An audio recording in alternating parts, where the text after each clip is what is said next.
Selamat malam saudara sekalian, selamat bergabung kembali dengan pemahaman Alkitab dari GRI Pusat. Mari kita sebelum memulai kegiatan kita terlebih dahulu menghadap Tuhan dalam doa. Mari kita berdoa. Bapa dalam surga, sertailah pembacaan firman pada malam hari ini, pembahasan firman pada malam hari ini. Kiranya Tuhan terus membuat kami makin terpesona akan keindahan firman-Mu. Dan biarlah melalui pembacaan firman-Mu ini kami boleh melihat sifat karakter dari diri-Mu. Dan biarlah kami makin mengasihi Engkau, makin boleh terus bertumbuh di dalam firman-Mu. Tuhan tolong kami yang tidak mampu ini, mampukan kami. Kami berdoa supaya Allah Roh Kudus terus mencerdaskan kami. Allah Roh Kudus terus melimpahi kami dengan segala bijaksana surgawi. Tolong kami ini ya Tuhan, jangan tinggalkan setiap kami, melainkan berkatilah setiap kami. Dalam nama Tuhan Yesus Kristus kami berdoa. Amin. Bapak Ibu Saudara sekalian, pada malam hari ini kita akan belajar mengenai kisah Daud dan kisah perlawanannya terhadap Goliat. Kisah ini sedemikian terkenal sekali, bahkan orang yang bukan Kristen juga tentunya mengenal kisah Daud dan Goliat. Nah, biasanya dikatakan Daud adalah seorang pembunuh raksasa, seorang yang bisa mengalahkan tantangan yang besar, seorang yang bersama dengan Tuhan di dalam penyertaan Tuhan, sanggup melakukan hal-hal yang tidak masuk akal. Nah, saudara-saudara sekalian, penafsiran-penafsiran tersebut benar, tetapi hari ini kita akan menggali lebih dalam dari teks dari 1 Samuel pasal 16 dan pasal 17 untuk kita melihat bahwa sebetulnya teks tersebut tidak hanya berhenti di situ. Kalau kita hanya berhenti di situ, kita akan rugi luar biasa karena ada begitu banyak kekayaan yang Tuhan sudah berikan kepada kita lewat kitab suci. Nah, saudara-saudara sekalian, langkah pertama kita akan mendaftarkan dulu di pasal 6 dari 1 Samuel, pasal 16, 1 Samuel pasal 16 dan 17. Kita akan mendaftarkan dulu hal-hal yang penting yang kita akan nanti pelajari lebih mendalam. Kita melihat fakta yang pertama.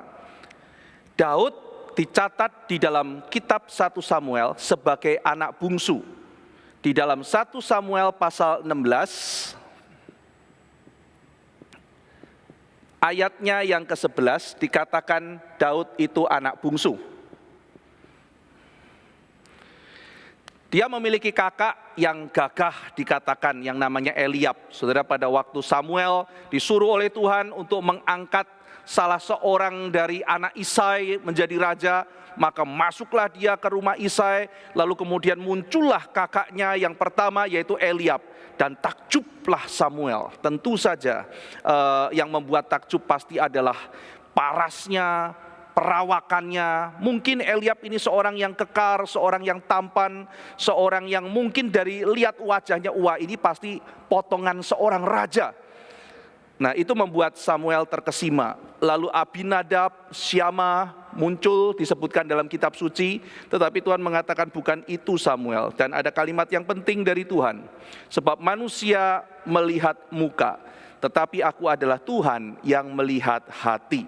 Nah, jadi dicatat bahwa Daud adalah anak yang bungsu. Setelah 7 kakaknya, kemudian Samuel tanya, masih ada anak lagi kah? Lalu kemudian Isai mengatakan, masih ada di ladang. Dan baru kemudian dipanggil. Jadi dari 8 bersaudara, Daud adalah anak paling bungsu. Ini fakta pertama yang kita catat. Yang kedua, saudara-saudara sekalian, Daud itu masih muda. Daud itu masih muda.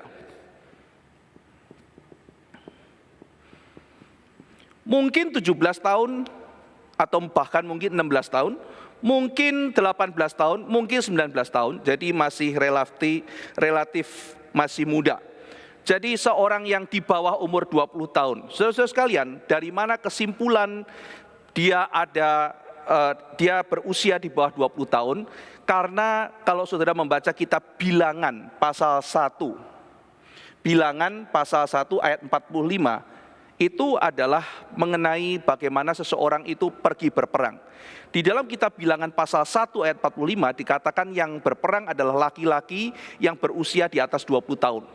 Dan di dalam teks yang kita baca di kitab 1 Samuel dicatat bahwa Daud itu belum pantas untuk berperang. dia belum siap untuk berperang secara usia. Dia tidak boleh ikut berperang karena dia masih sangat muda. Nah, itu sebabnya kalau kita mengacu pada bilangan pasal 1, usia diperbolehkan maju perang adalah umur 20 tahun. Sehingga Daud kemungkinan mungkin umur 17 tahun, jadi masih sangat muda. Fakta yang ketiga, Daud diurapi menjadi raja. Diurapi menjadi raja. Ini dicatat dalam 1 Samuel pasal 16 ayat 13. Samuel datang, lalu kemudian dikatakan di tengah-tengah seluruh keluarganya, ada kakak-kakaknya, kemudian Samuel mengurapi Daud menjadi raja. Tetapi dia tidak langsung naik tahta, saat itu Saul masih bertahta. Jadi Daud harus menunggu sampai nanti dia menjabat. Jadi dia diangkat menjadi raja, tapi tidak langsung menjabat. Fakta yang keempat, Alkitab mencatat bahwa Daud itu perawakannya elok atau tampan. Perawakannya elok, tampan. Ini dicatat di dalam 1 Samuel pasal 16 ayat 18. Daud seorang yang tampan, Daud seorang yang perawakannya elok. Nah, lalu fakta yang kelima, dicatat bahwa Daud disertai Tuhan. Disertai Tuhan. Ini dicatat di dalam 1 Samuel pasal 16 ayat 18. Saya akan bacakan buat saudara ya.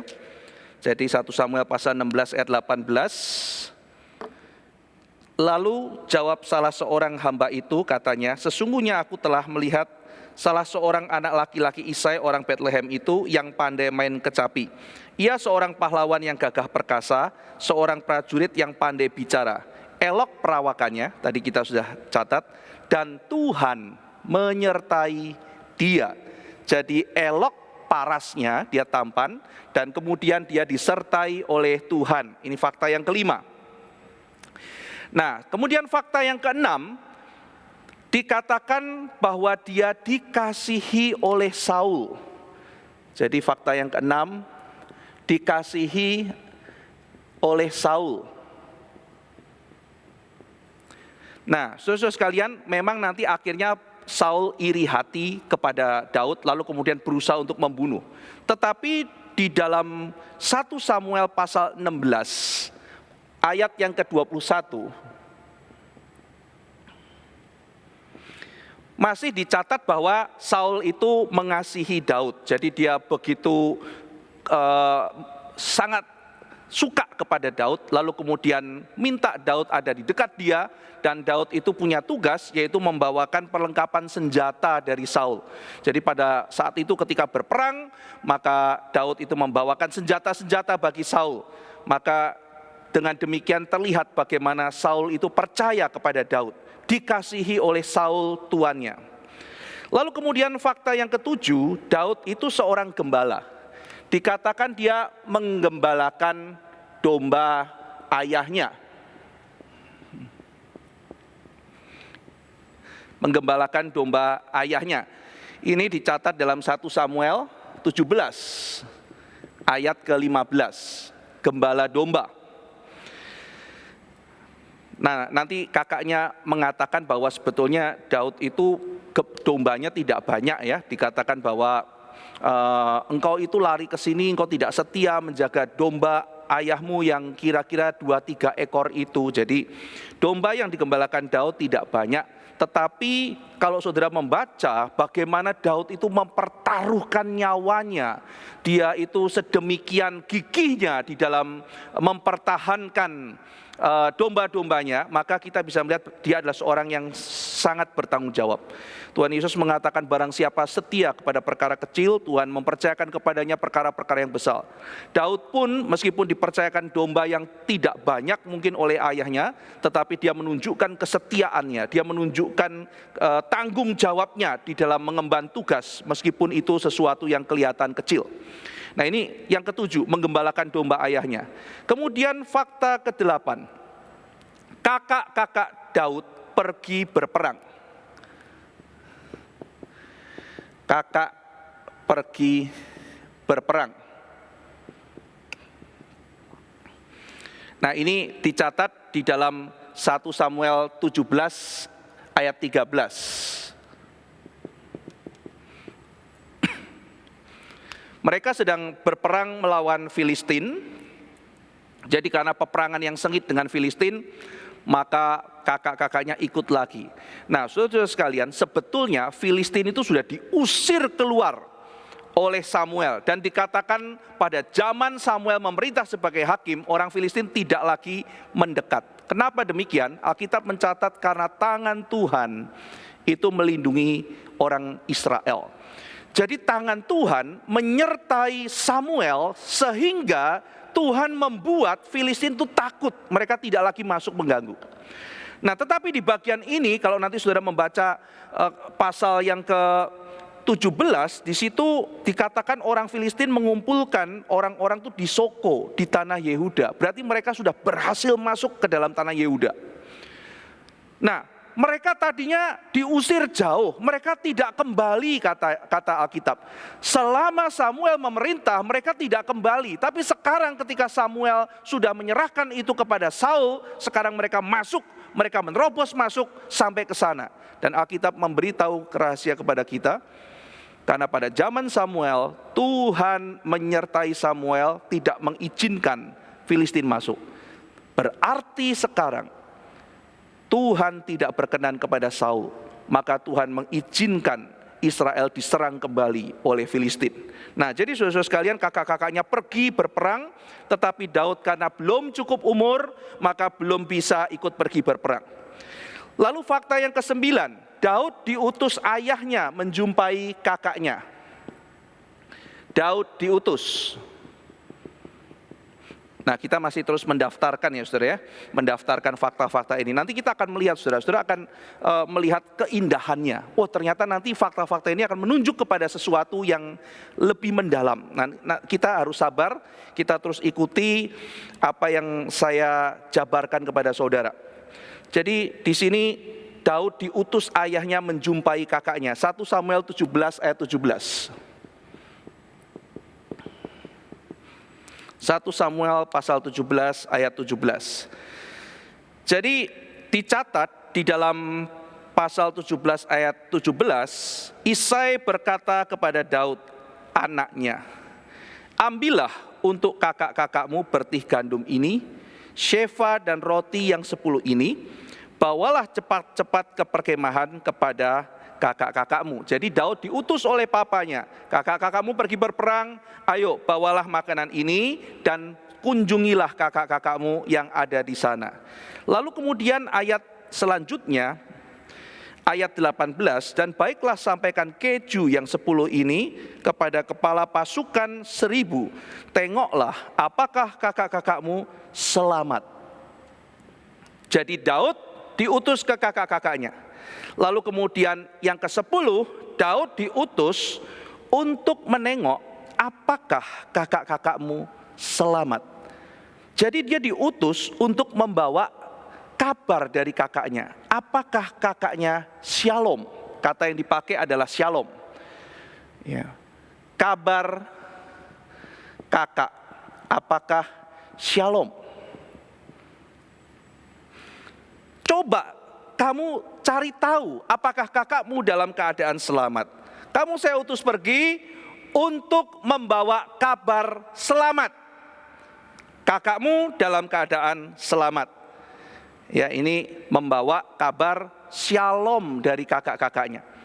Lalu kemudian menarik sekali, kita akan melihat kalimat selanjutnya, tengoklah apakah kakak-kakakmu selamat dan bawalah pulang suatu tanda dari mereka.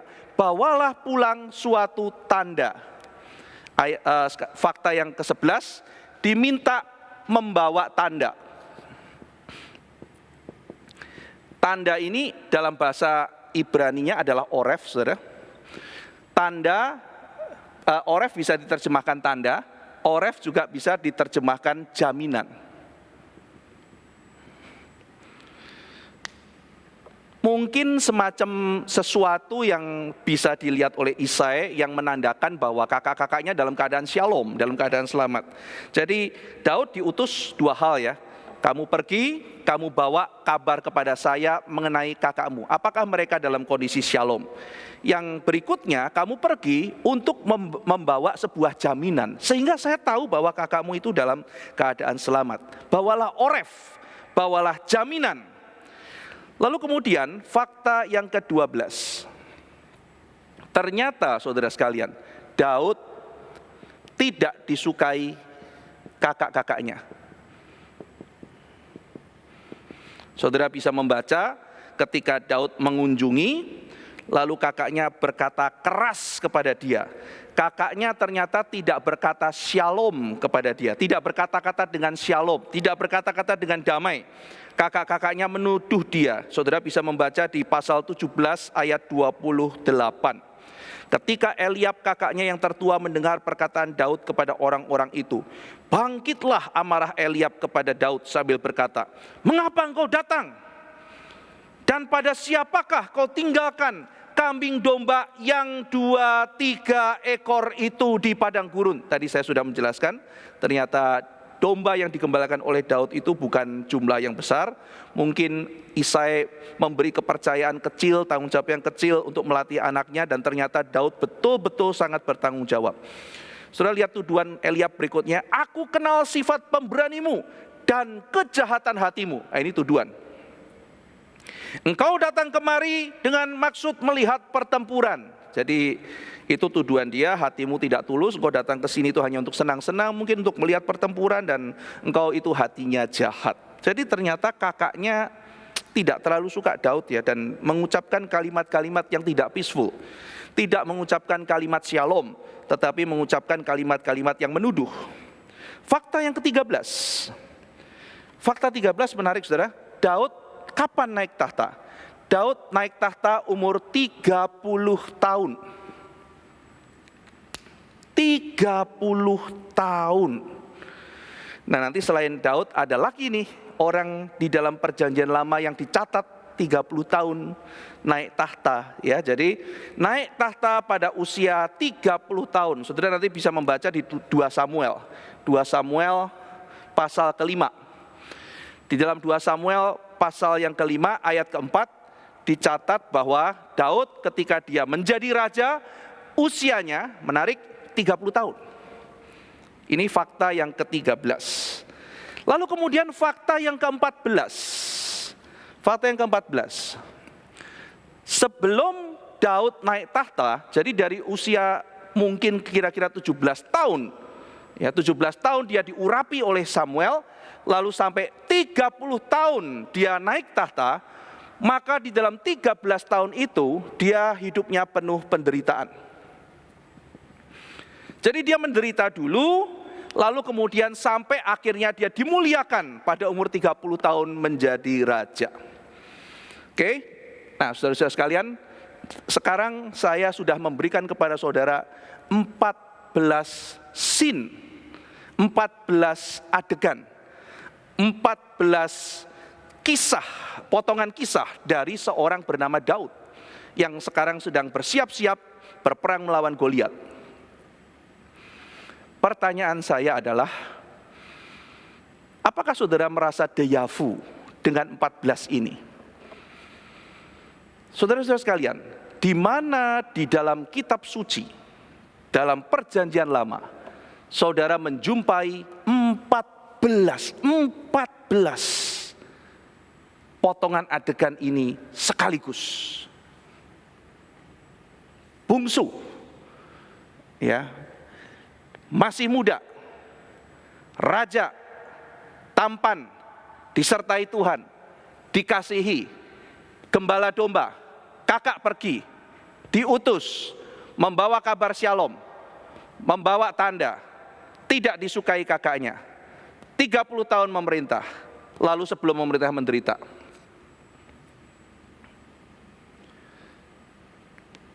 Saudara bisa tebak? Kalau saudara menjawab Yusuf, jawaban saudara benar. Yusuf.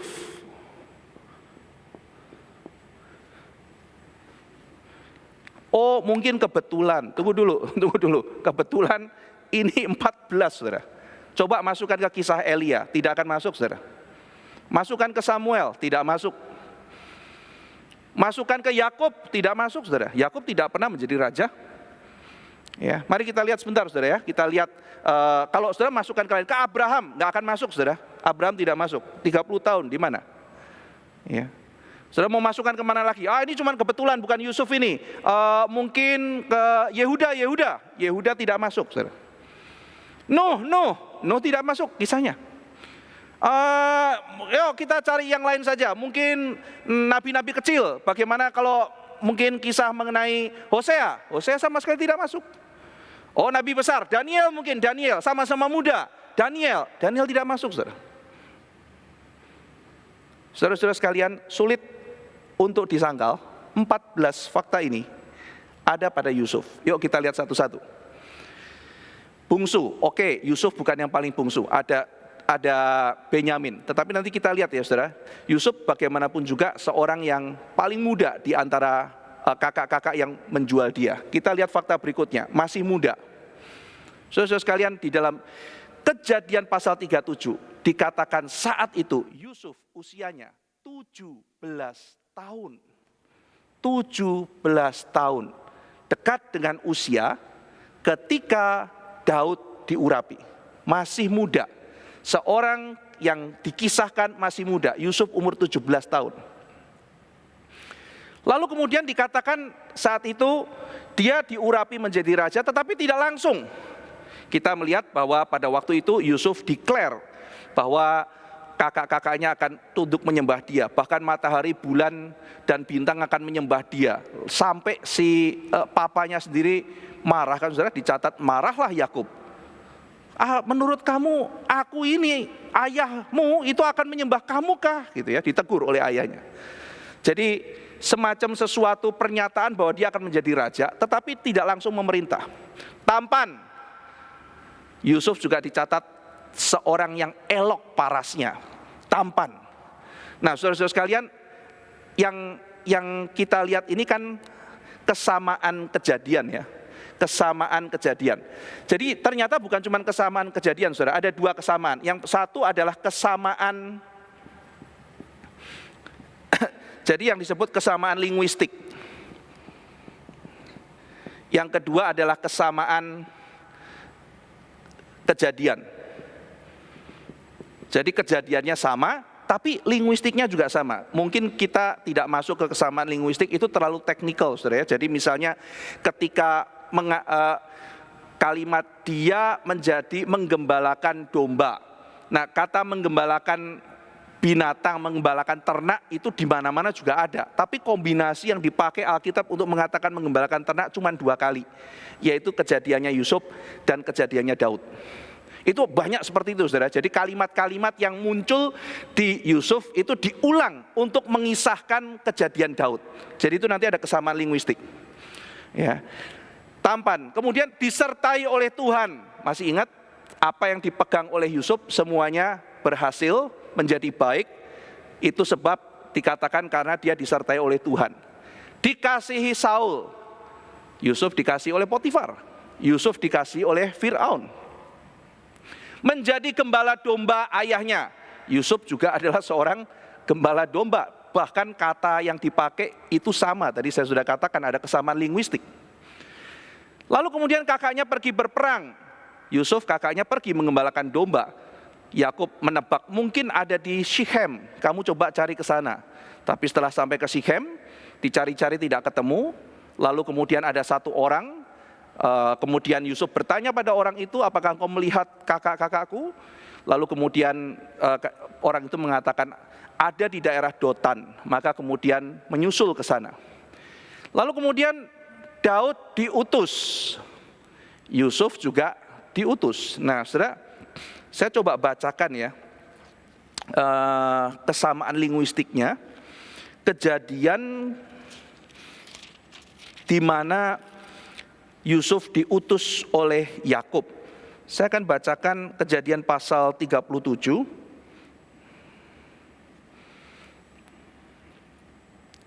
Mulai ceritanya saudara. Jadi pasal 37 itu dikatakan ayat 2, tatkala berumur 17 tahun, jadi masih muda, biasa menggembalakan kambing domba bersama-sama dengan saudara-saudaranya. Tadi saya sudah jelaskan itu ya.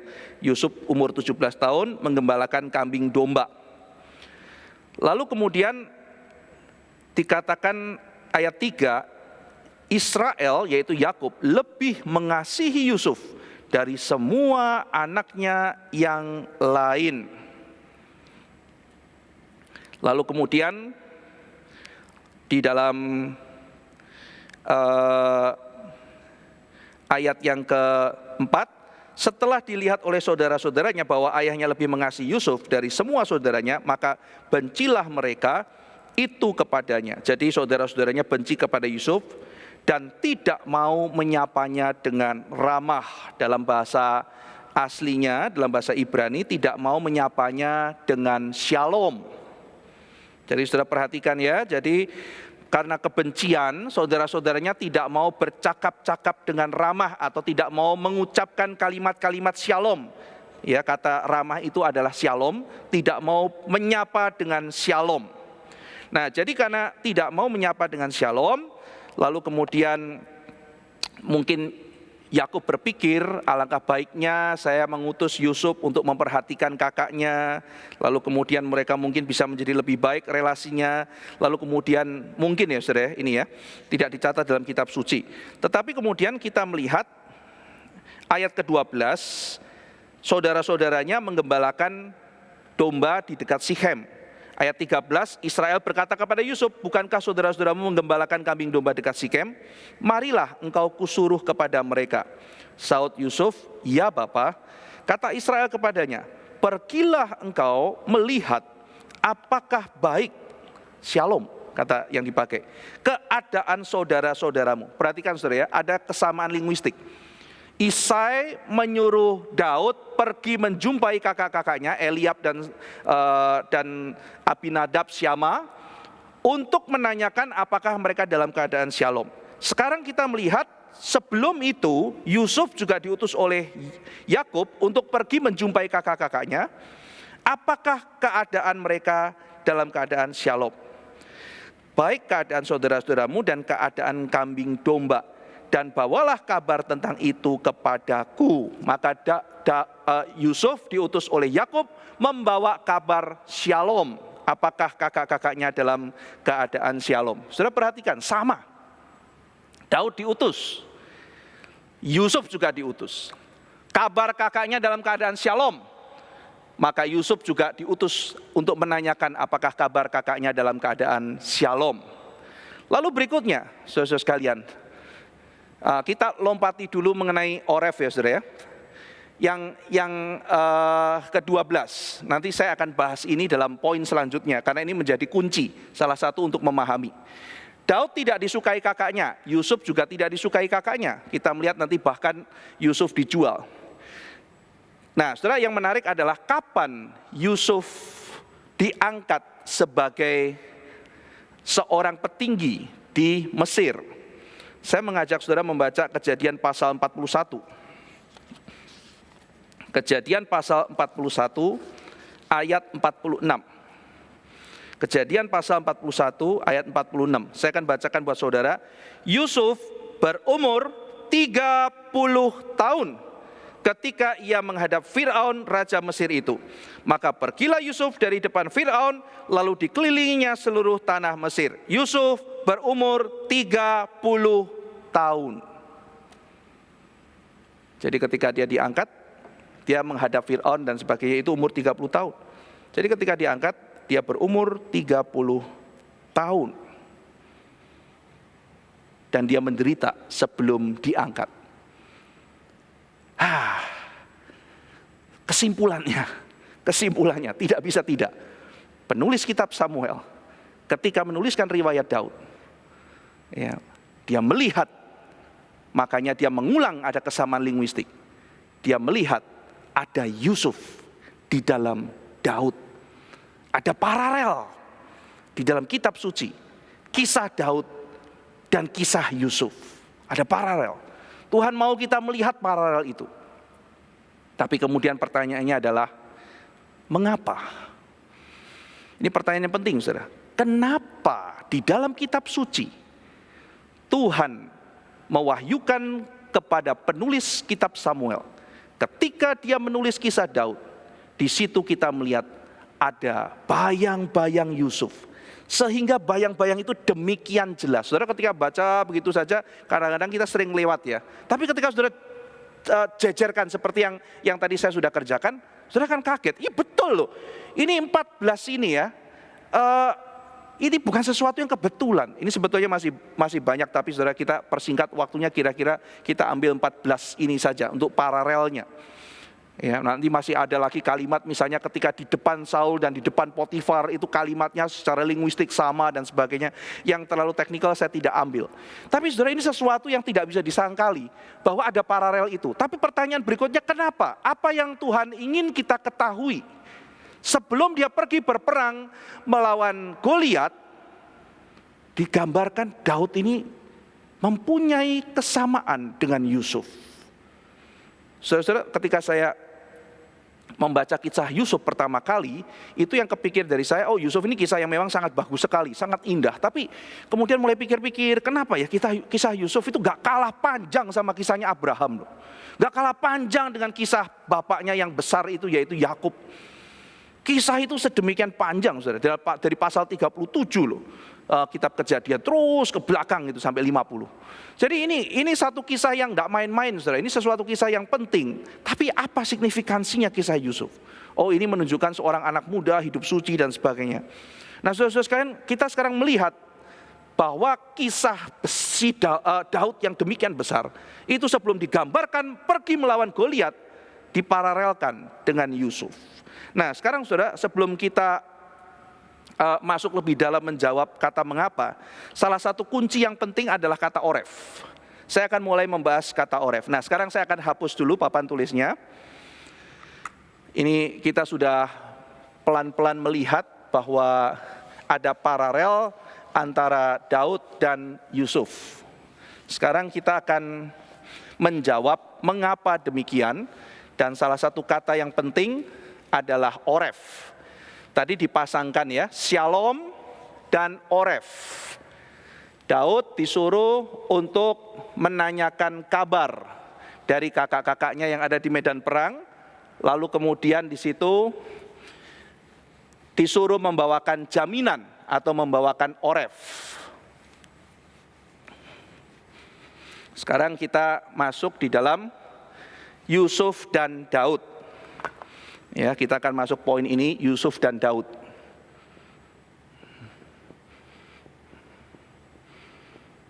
Sebelum nanti kita masuk kepada Daud dan Goliat.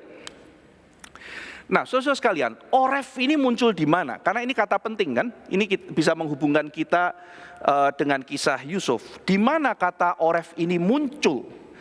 Saudara sekalian, kata oref ini muncul, kata jaminan ini muncul di dalam kisah seorang yang namanya Yehuda. Nah, nanti saudara bisa membaca kisah Yehuda di dalam pasal 38 kitab Kejadian.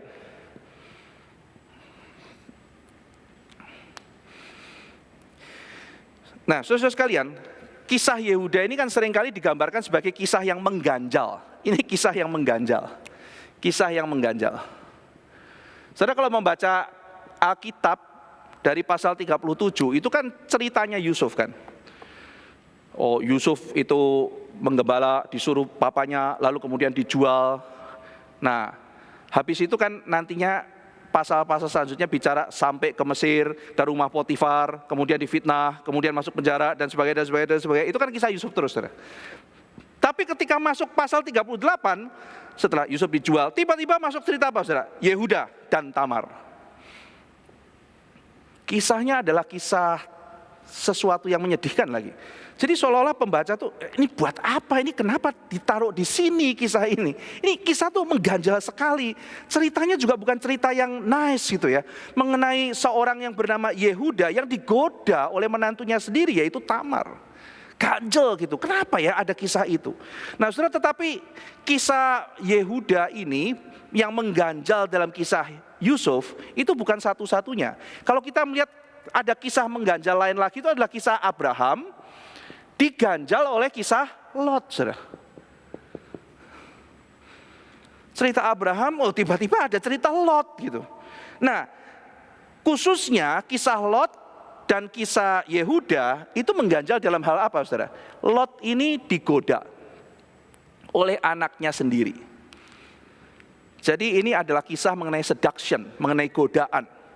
Lot itu digoda oleh dua anaknya sendiri, sehingga akhirnya dari dua anaknya ini lahirlah dua bangsa. Jadi cerita yang sangat tidak pantas ya saudara, cerita yang sangat mengganjal, cerita yang tidak baik. Dua bangsa yang lahir dengan cara yang tidak baik. Yang pertama namanya adalah bangsa Amon, yang kedua adalah bangsa Moab. Lalu dari kisah Yusuf muncul ganjalan, cerita Yehuda. Kalau Lot digoda oleh anak-anaknya, maka Yehuda digoda oleh menantunya yang namanya Tamar. Kita tidak detail untuk membahas hal itu pada hari ini mengenai kisah Yehuda dan Tamar, apa sebetulnya yang terjadi di dalam kisah itu. Nah, tetapi singkat cerita, saudara, setelah digoda, maka Yehuda melalui Tamar itu melahirkan dua anak, yaitu Peres dan Serah. Pakai Z atau S ya? Oh, Z, Zerah. Nah, ini kisah yang mengganjal. Ini kisah yang mengganjal. Munculnya bangsa-bangsa yang lahir dari sesuatu yang sangat tidak baik.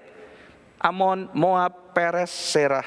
Tetapi saudara, kalau saudara memperhatikan, sebetulnya ada pemulihan dari Tuhan untuk kisah ini. Jadi kitab Kejadian itu kan memang belum selesai, masih terus berlanjut, saudara. Jadi ketika saudara membaca kisah Lot dan kisah Yehuda dan saudara terasa ada ganjelan, nanti kalau saudara ikuti, Tuhan itu akan melakukan terus-menerus pekerjaannya untuk membereskan masalah ini. Nah, saudara, kapan dibereskan? Saudara, kita lihat ya, sekarang Moab sama Peres. Ini kan anaknya Lot, ini anaknya Yehuda. Ini dua-dua skandal ya saudara ya. Ini ganjelan, skandaliso, ganjelan, sesuatu sandungan dalam sebuah cerita. Ceritanya harusnya enak ngalir ke sandung, ceritanya kira-kira gitu ya. Jadi ini ganjelan.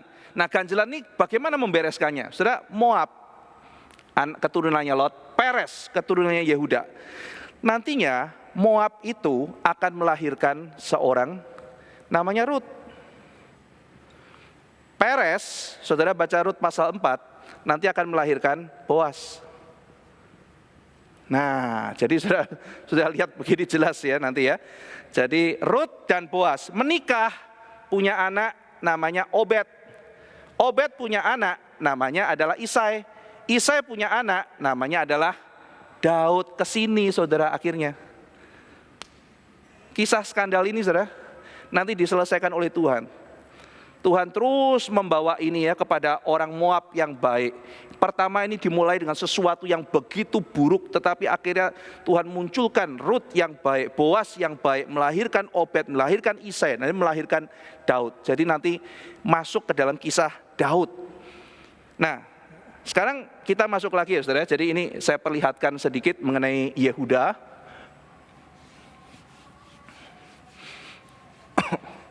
Makanya saudara ketika membaca Alkitab kan, loh kok tiba-tiba muncul kitab Rut gitu. Apa pentingnya? Ini kan semacam kayak cerita ini ya, mengenai seorang ibu yang mencari jodoh gitu. Ini apa pentingnya dalam kitab suci? Ini menjadi asal usul nanti munculnya Daud. Dan di sini kita melihat kaitannya antara Kejadian sama kitab Samuel. Bagaimana Tuhan nanti memperbaiki keturunan dari Lot dan keturunan dari Yehuda. Nah, jadi sekarang kita kembali ke Yehuda.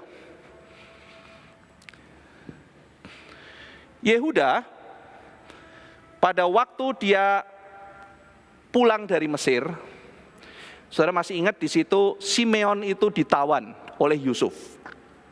Jadi Yusuf mau nawan Simeon karena di situ kenapa Simeon yang ditawan? Karena akhirnya dia mengetahui bahwa Ruben itu ternyata tidak bermaksud untuk membunuh atau menjual dia. Jadi ketika Yusuf mengatakan salah satu akan tinggal di sini, Sebelum kamu bawa adikmu yang paling bungsu yaitu Benyamin, saya tidak akan melepaskan. Nah biasanya kan yang ditawan pasti adalah yang paling tua ya saudara ya, firstborn-nya, yaitu yang disebut dalam bahasa Ibrani kan Behor. Behornya yang biasa ditahan. Nah kalau Behornya kan Ruben. Behornya Ruben. Tetapi Ruben ketika mendengar bahwa mereka akan ditahan, itu ngomong-ngomong sesama mereka pakai bahasa Ibrani. Dikirai Yusuf itu kan nggak ngerti gitu. Dan dia ngomong gitu, saya itu sudah ngomong sama kamu. Saya sudah bilang jangan lakukan itu, dosanya menimpa kita. Apa kamu tidak melihat dan mendengar ketika dia berteriak-teriak minta tolong? Saya sudah bilang jangan jual dia. Nah di situ Yusuf tahu, loh Ruben ternyata menghalangi rencana mereka. Ruben tidak bermaksud untuk menjual saya. Ruben justru mau melindungi saya. Nah jadi itu sebabnya saudara, ada kemungkinan, kan aneh ya, kenapa Simeon yang ditahan? Jadi kemungkinan karena Behornya yaitu Ruben, ya, Yusuf mendengar bahwa Ruben tidak bermaksud jahat, maka kemudian dia tahan yang nomor 2, Simeon. Nah mengapa kok nomor 2 Simeon? Saya tidak ada waktu untuk menjelaskan. Kita sampai kesimpulan bahwa akhirnya Simeon yang ditahan. Nah Simeon ditahan, maka kemudian setelah itu syaratnya adalah bawa Benyamin, baru kemudian akan dilepaskan.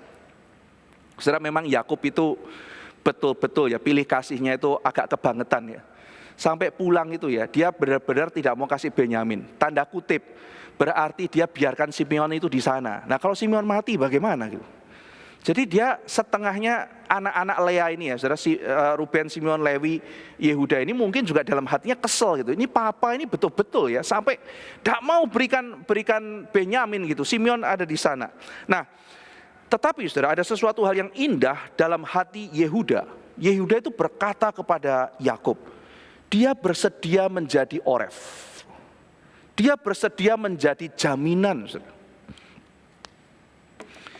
Jadi Yehuda bersedia menjadi oref atau jaminan bagi adiknya yang paling kecil yaitu Benyamin. Dan dia mengatakan kalau sampai Benyamin ditahan menjadi budak, saya tanggung jawab. Saya biar jadi budak, saya biar mati kalau perlu. Tetapi saya akan menjamin dengan hidup saya bahwa saya akan membawa Benyamin pulang kepadamu. Jadi di sini Yehuda berkorban menjadikan dirinya sebagai jaminan atau menjadikan dirinya sebagai oref untuk membela Benyamin. Jadi dia akan mengkorbankan nyawanya, saudara. Dia akan berkorban, memberikan nyawanya bagi Benyamin. Nah, jadi saudara-saudara sekalian, akhirnya betul ketika mereka pergi ke Mesir, lalu kemudian di situ Yusuf membuat sebuah setting keadaan di mana seolah-olah Benyamin itu mencuri piala dari Yusuf.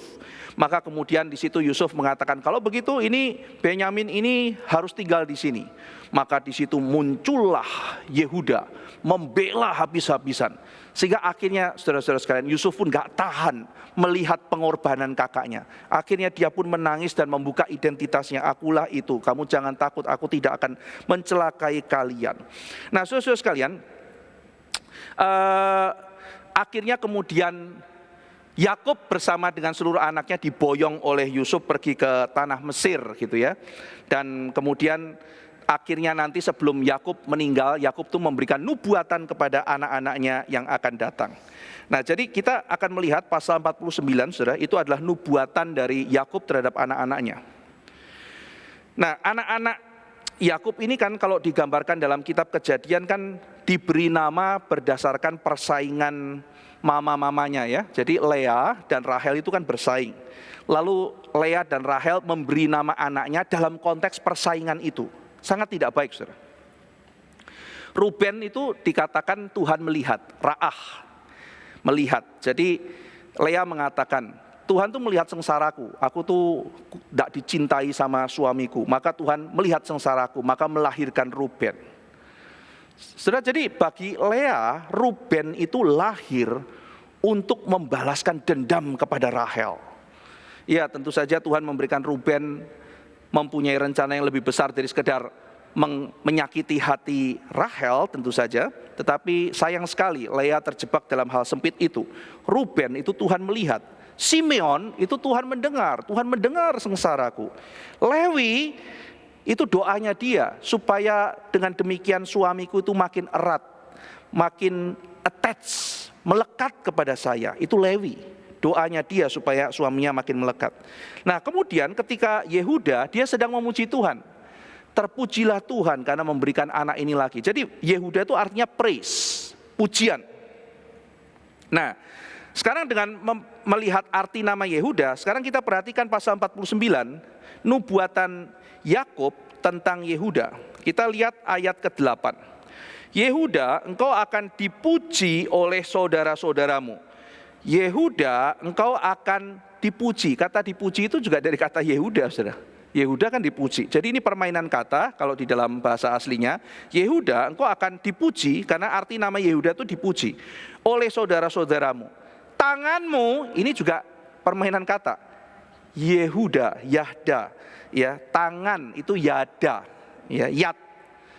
Tanganmu akan, jadi Yehuda akan menekan tengkuk musuhnya. Menarik merenungkan bagian ini. Engkau akan dipuji oleh saudara-saudaramu. Oh ya, dipuji. Kenapa? Iya, karena Yehuda, tanganmu, Yehuda akan menekan tengkuk musuh. Nah, saudara-saudara sekalian, Yehuda menginterpretasi hidupnya bahwa dia akan dipuji oleh saudara-saudaranya bukan dengan menekan tengkuknya Yusuf. Oh, aku akan dipuji oleh Simeon, akan dipuji oleh yang lain kalau aku tekan lehernya orang yang bikin sakit hati mama kita. Bukan itu, saudara.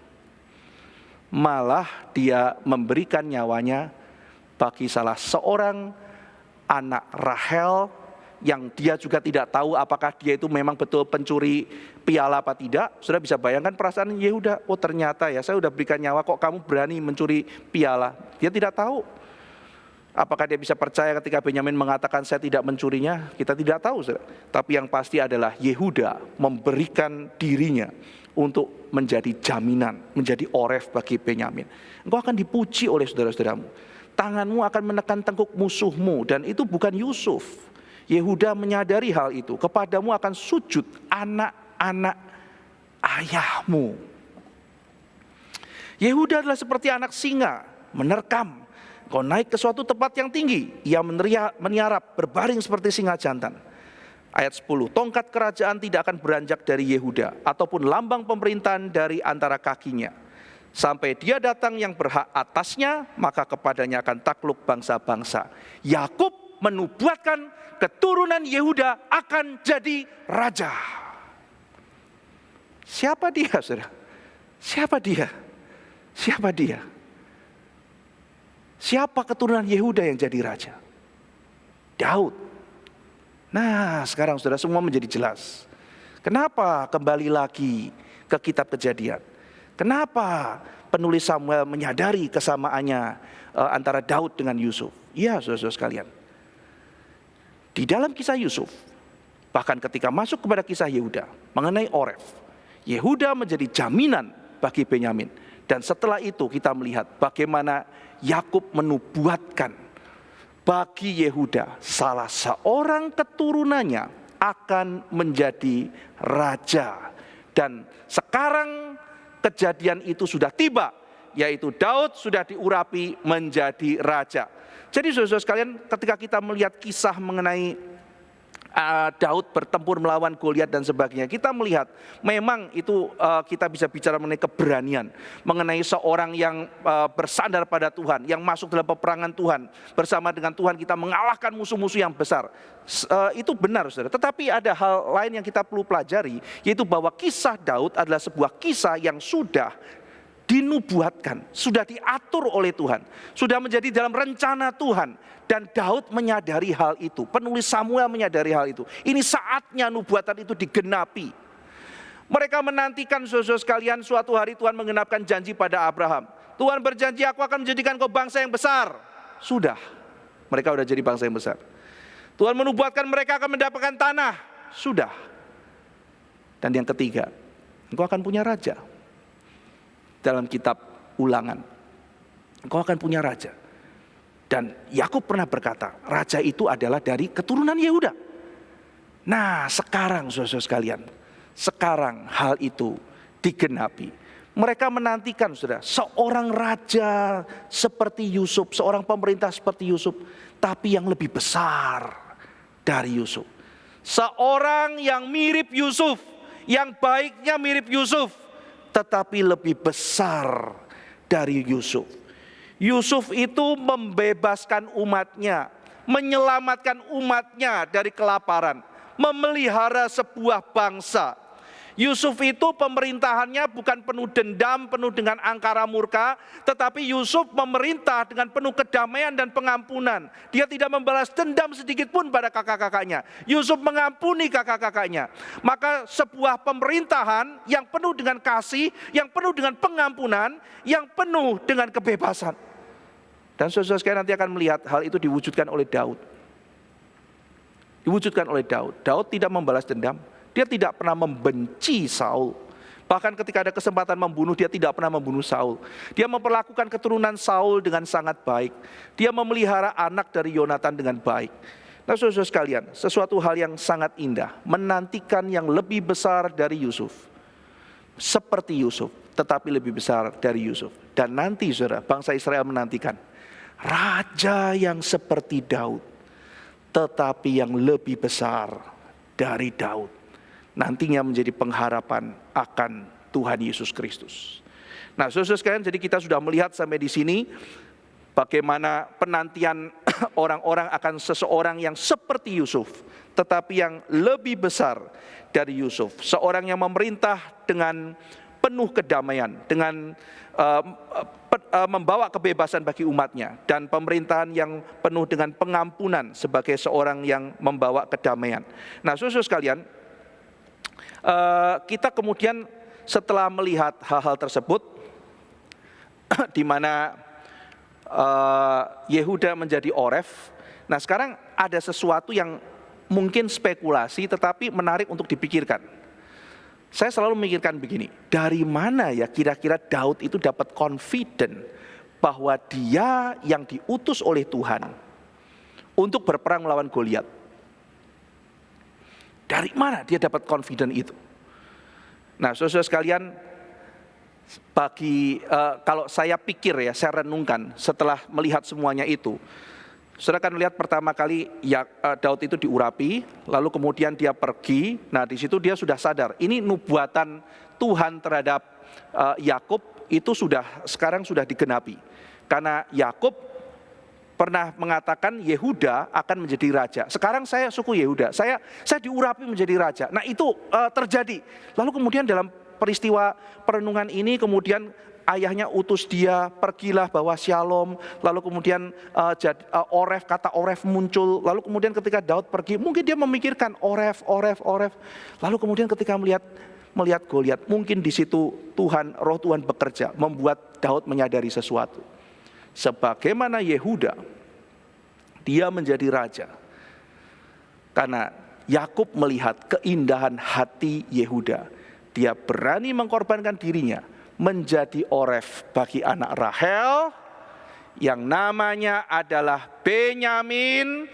Maka sekarang ketika Daud pergi sebagai keturunan Yehuda, dia melihat seorang Benyamin yang sedang ketakutan, yaitu Saul. Mungkin saja saya merenungkan ketika dia lihat di sana, oh ada seorang Benyamin,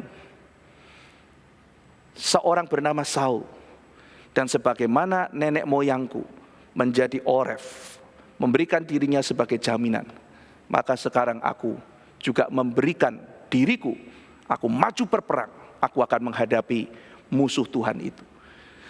Nah, oke, sekarang saya akan lanjutkan, saudara-saudara sekalian. Kita akan lanjutkan lagi, mengumpulkan fakta lagi, ya. Jadi kita akan lihat lagi teks ini. Jadi kita sudah lihat kaitan antara Yusuf dan Daud. Sekarang kita akan kumpulkan fakta lagi. Ya, saudara, kalau khotbah kan biasanya mungkin kita ketika menggali teks itu mungkin 40%, 50%, kadang-kadang 60% tergantung teksnya. Lalu kemudian bisa 50% itu adalah penjelasan dan aplikasi gitu ya. Jadi bagaimana aplikasinya, bagaimana dengan konteks sekarang dan sebagainya, sehingga penggalian mungkin antara 40 sampai 60, sisanya itu adalah aplikasi dalam sebuah khotbah. Karena memang biasanya dalam homiletik dikatakan ketika kita berkhotbah jangan memberikan khotbah yang mungkin boleh dibilang masih mentah, tetapi berikanlah sesuatu yang matang sehingga jemaat itu bisa melihat dengan berbagai contoh dan sebagainya. Tetapi di dalam PA, pemahaman Alkitab, saya memang lebih banyak penggaliannya dan mungkin lebih sedikit aplikasi. Mungkin penggalian bisa 80% sendiri. Karena bagi saya mungkin proses kita menggali sendiri itu sebuah aplikasi, saudara. Jadi kita melihat dalam PA ini, saudara melihat, Pak ini kok aplikasinya sedikit ya Pak, banyak galinya terus Pak, kumpulin data, lalu kemudian gali sana sini, lihat paralel ini itu, ini kok enggak aplikasi-aplikasi, jadi apa kaitannya dengan keluargaku? Nah saudara, bagi saya ketika kita PA, kita melihat aplikasinya yang indah, yaitu apa saudara? Yaitu kita bisa melihat keindahan firman Tuhan. Bagi saya ini adalah aplikasi ketika kita belajar menggali kitab suci. Sebuah aplikasi menggali, mengenali, melihat keindahan Alkitab. Oke, jadi kita sekarang akan melanjutkan penggalian kita. Nah, sekarang kita melihat fakta Daud berikutnya. Yang pertama, Daud tadi diutus bapaknya.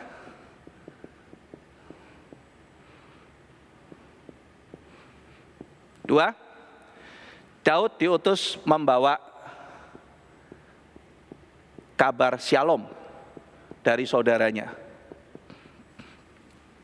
Tiga, Daud diurapi. Tadi kita sudah baca sama-sama teksnya, Daud diurapi menjadi raja. Setelah diurapi, berkuasalah roh Tuhan. Jadi dikatakan setelah diurapi, Daud dipenuhi roh Tuhan, dikuasai oleh roh Tuhan. Yang kelima, coba kita lihat ya, 1 Samuel pasal 17.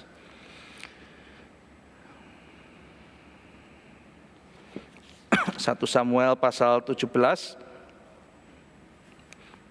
Tadi kita mundur sedikit, kita baca yang sekali lagi yang Daud diurapi ya. Jadi Daud diurapi itu pasal 16 ayat 13, Samuel mengambil tabung tanduk yang berisi minyak dan mengurapi Daud di tengah-tengah saudara-saudaranya. Sejak hari itu dan seterusnya berkuasalah roh Tuhan atas Daud. Lalu berangkatlah Samuel menuju Rama. Jadi di situ dikatakan berkuasalah roh Tuhan atas Daud. Nah setelah roh Tuhan berkuasa, Daud dipimpin ketemu Goliat. Saya akan baca saudara sekalian, pendekar bernama Goliat ini. Sebetulnya istilah pendekar itu saudara, diterjemahkan menjadi warrior, menjadi pendekar. Nah sebetulnya di dalam bahasa aslinya itu mirip, lebih tepat diterjemahkan sebagai seorang mediator. Jadi istilah pendekar ini dalam pengertian gini saudara. Jadi kan perangnya zaman dulu itu kan perang antara satu jawara lawan satu jawara. Jadi di situ satu pihak menantang pihak yang lain. Kalau saudara membaca kisah atau melihat film kisahnya mengenai kehancuran Troy itu kan pihak dari Yunani itu diwakili oleh Achilles, lalu pihak dari Troy atau Troya itu diwakili oleh seorang pahlawan bernama Hektor. Lalu terjadi perkelahian antara Hektor yang gagah berani melawan Achilles juga yang gagah berani. Nah, jadi terjadi pertarungan di situ. Nah, di sini juga sama, Goliat menantang salah seorang dari mereka maju. Nah, orang itu menjadi perantara dari bangsanya. Nah, jadi di sini Goliat menjadi mediator. Jadi itu istilah seorang pejuang, seorang pendekar itu di ayat 4 itu ya, itu sebetulnya adalah seorang yang berdiri di tengah, seorang mediator. Diterjemahkan ya, karena kalau diterjemahkan seperti seorang yang berdiri di tengah itu mungkin secara pembacaan kitab suci jadi tidak jelas ya. Jadi seorang pejuang, seorang pendekar itu diterjemahkan. Ini juga sudah baik gitu ya terjemahan ini. Nah, saudara, Jadi dikatakan di dalam ayat yang keempat, keluar seorang pendekar dari tentara orang Filistin namanya Goliat dari Gat. Nah, kalau sudah membaca mengikuti PA saya sebelumnya, kita sudah melihat bahwa orang-orang raksasa itu ketika ditumpas oleh Yosua, jadi di situ Yosua menumpas orang-orang raksasa. Perang melawan orang-orang berbadan besar raksasa itu sudah dimulai ketika Musa pada waktu itu, seperti Musa kan menolong teman-temannya ya. Jadi ketika mengalahkan Raja Og dari Basan, jadi ketika itu adalah sebuah prestasi yang luar biasa, karena Og itu mungkin kalau zaman sekarang seperti Hulk gitu ya saudara, seorang raksasa yang pahlawan yang gagah, itu dikalahkan oleh pasukan Israel, oleh Musa. Nah, jadi perang melawan raksasa itu sudah mulai dari zamannya Musa, lalu kemudian Yosua. Nah, ketika Yosua tumpas itu saudara, orang-orang yang badannya besar ini sebagian lari ke Gat. Jadi itu sebabnya di sini muncul istilah Goliat dari Gat, ini kan keturunan raksasa. Nanti belum selesai saudara ya, ternyata Goliat itu punya saudara, termasuk monster yang jarinya 6. Jadi ini 6 kaki 6, jadi ada 24. Itu nanti 2 Samuel saudara ya. Jadi itu nanti akan dituntaskan oleh Daud beserta dengan pasukan-pasukannya. Ternyata yang raksasa bukan cuma 1. Ini keturunan orang-orang yang badannya besar, tingginya 6 hasta, mungkin sekitar 3,2 meter saudara. Jadi pernah ditemukan orang di dunia yang sangat tinggi, hampir 3 meter ya saudara. Jadi dia 2, berapa 7 atau 2,6 gitu. Nah, Goliat lebih tinggi dari itu, dia bisa 3,2 meter. Jadi sangat menakutkan kalau kita berhadapan dengan orang berbadan besar seperti itu. Dikatakan baju sirahnya aja itu bisa sekitar 60 kilo, saudara. Bayangkan untuk berjalan. Lalu kemudian mata tombaknya saja itu bisa 7 kilo, seorang yang badannya besar. Nah, yang menarik adalah dikatakan baju sirah yang bersisik. Ada seorang penafsir yang mengatakan ini penampilannya itu seperti sisik ular. Jadi penampilannya itu seperti ular. Jadi Goliat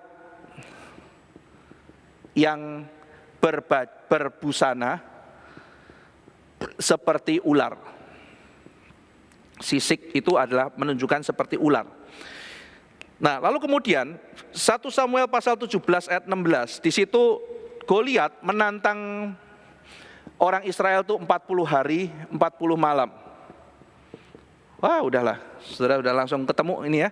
Saya jajarin begini udah langsung ketemu cerita apa nih gitu ya. Yang ketujuh, dikatakan berkali-kali Daud berperang tidak pakai pedang. Aku nggak punya pedang, aku nggak punya pedang, aku nggak punya pedang.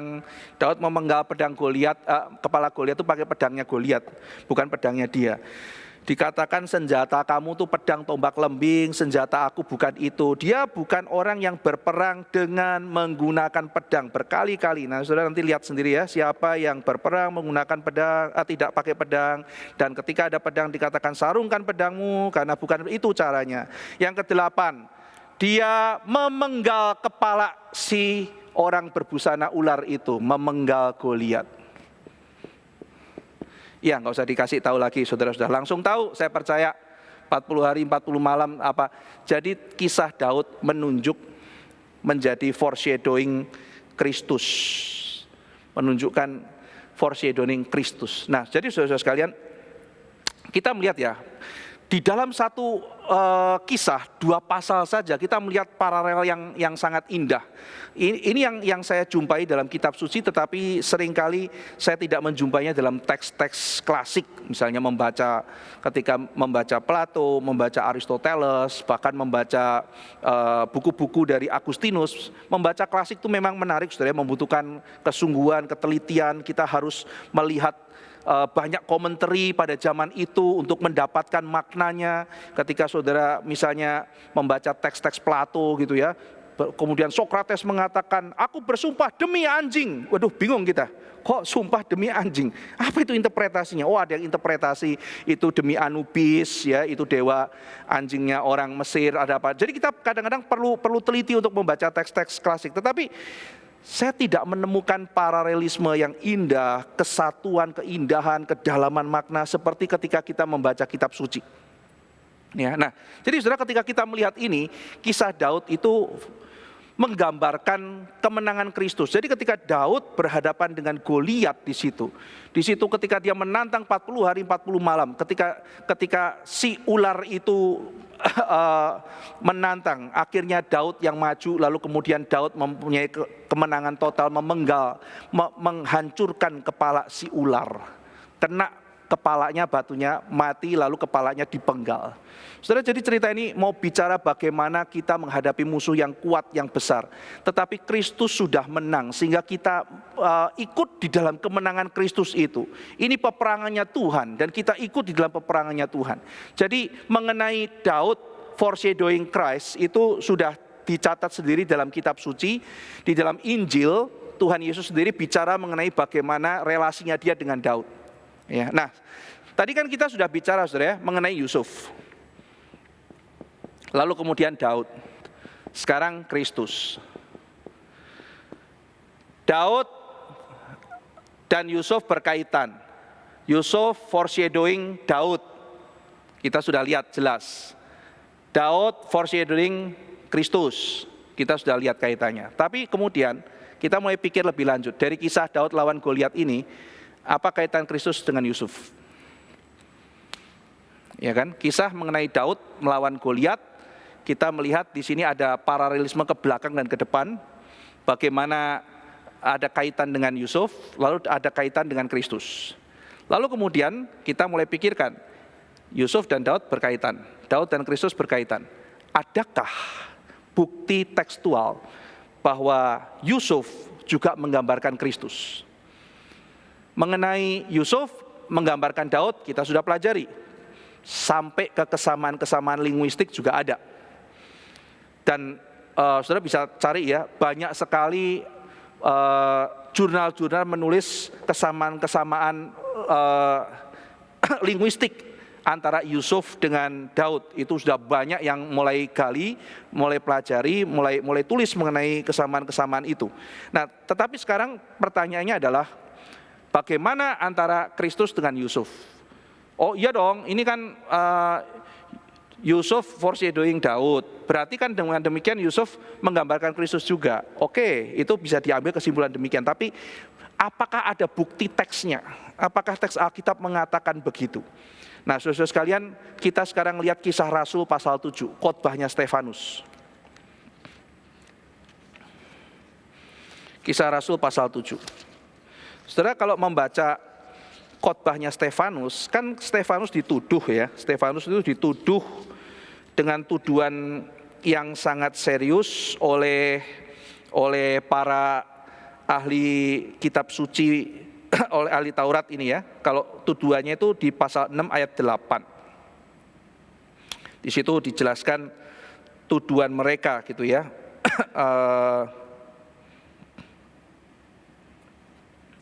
Lalu kemudian di sini kita bisa membaca dari ayat ke-14, ayat 13, orang ini terus-menerus mengucapkan perkataan yang menghina tempat kudus. Jadi dikatakan Stefanus menghina tempat kudus, menghina hukum Taurat. Sebab kami telah mendengar dia mengatakan bahwa Yesus orang Nazaret merubuhkan tempat ini dan mengubah adat istiadat yang diwariskan oleh Musa kepada kita. Semua orang yang duduk di dalam sidang menghadap mahkamah agama menatap Stefanus. Jadi ini tuduhan mereka kepada Stefanus. Kamu tuh menghina Taurat, kamu itu menghina bait suci, kamu itu menghina Musa. Gitu. Itu tuduhan mereka. Lalu kemudian Stefanus khotbah. Yang menarik saudara, kalau saudara membaca pasal 7, Stefanus itu ketika membela diri seolah-olah kok jadi cerita sejarah ya saudara ya. Cerita sejarah mengenai Abraham, lalu kemudian mengenai Musa, mengenai kutip Yesaya dan sebagainya. Nah yang menarik adalah setelah selesai khotbah, mereka tuh marah luar biasa. Dikatakan seperti kesetanan mereka itu menyerang Stefanus. Memangnya poin apa ya yang menyebabkan mereka itu kesetanan?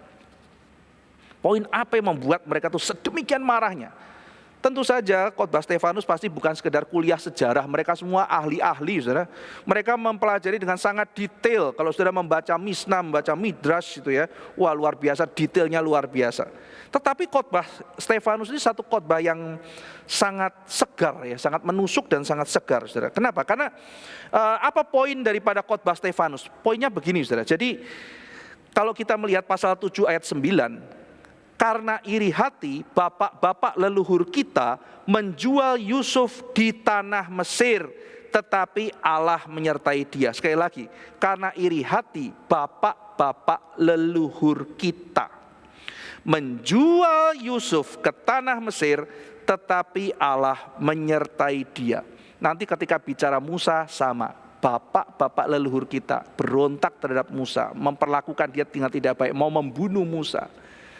Jadi intinya khotbah Stefanus ditutup dengan apa? Kamu tidak ada bedanya dengan bapak-bapakmu. Kamu tuh konsisten, itu khotbah daripada Stefanus. Ayat 51, hai orang-orang yang keras kepala dan tidak bersunat hati dan telinga, kamu selalu menentang Roh Kudus sama seperti nenek moyangmu. Sama seperti nenek moyangmu, demikian juga kamu. Sama seperti nenek moyangmu. Nah pertanyaannya adalah siapa tuh nenek moyang? Tadi ayat 7 kan ayat 9 saya sudah bacakan. Yusuf dijual oleh bapak leluhur kita. Itu kan nenek moyang. Siapa yang menjual Yusuf? Yang menjual Yusuf adalah yaitu kakak-kakaknya yang kita tahu itu, saudara. Jadi dikatakan sekarang engkau melawan Yesus. Itu spiritnya sama seperti leluhurmu melawan Musa dan leluhurmu melawan Yusuf. Nah, jadi kita lihat saudara, ada bukti teks. Jadi sebagaimana Yusuf dianiaya oleh bapak-bapak leluhur, sebagaimana Musa dianiaya oleh bapak leluhur, demikian Yesus sekarang dianiaya oleh cucu-cucunya mereka. Nah, dari teks ini kita melihat saudara ya, bahwa ada patron yang Tuhan ingin kita melihat, dan termasuk Yusuf juga di sini menggambarkan penderitaan Kristus. Sebagaimana Yusuf akhirnya dijual oleh bapak-bapak leluhur, diperlakukan dengan tidak baik, demikian nantinya menurut Stefanus, Kristus juga akan diperlakukan tidak baik oleh mereka. Jadi ada bukti teksnya. Nah, jadi kalau kita melihat di dalam Kisah Rasul pasal 7. Lalu bukti yang kedua, saudara, kalau saudara membaca kitab Lukas, saya ambilkan dari Lukas dan Kisah satu penulis jadi kita bisa ketika membandingkan kita bisa lebih melihat kaitannya. 24 ayat 27. Di situ kan bicara mengenai Yesus yang menampakkan diri kepada murid-muridnya di Emmaus. Saya juga sudah pernah pemahaman Alkitab mengenai bagian itu. Bagaimana Yesus menampakkan diri kepada Kleopas dan temannya. Ya, waktu itu kita membahas siapa temannya itu, kemungkinan yang muncul. Lalu kemudian jadi dalam pasal 24 ayat 27 Yesus mengatakan mengajarkan kepada mereka, yaitu dari kitab Taurat, lalu kemudian masuk kepada nabi-nabi dan juga kitab sejarah gitu ya. Jadi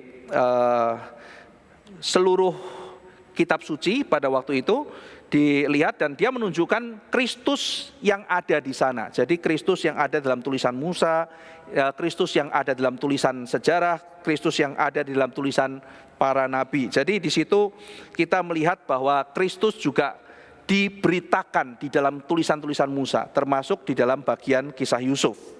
Nah, kemudian bagian yang ketiga, kita bisa membaca Lukas pasal 20 ayat 9 sampai 18.